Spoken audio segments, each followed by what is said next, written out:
नमस्कार मित्रांनो, मी आहे तुमचे ब्लॉगर शॅम्पी आणि मी आहे सध्या देवप्रयागमध्ये संगम घाटावरती। मित्रांनो, देवप्रयागचाच अर्थ होतो देवतांचा संगम।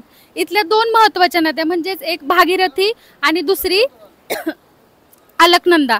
भागीरथी आणि अलकनंदा ह्या दोन नद्यांचा इथे संगम होतो आणि पुढे ह्या दोन नद्यांचा संगम होऊन पुढे गंगा नदी प्रवाहित होते।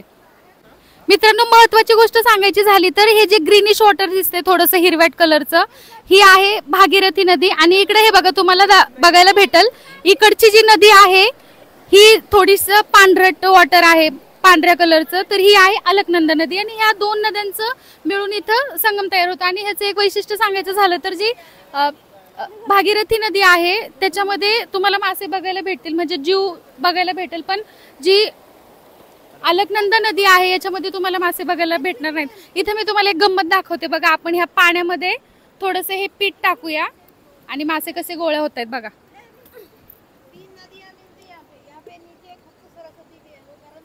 बघितलं? अजून एकदा बघूया, थांबा। हे बघा केवढे सारे मासे आहेत।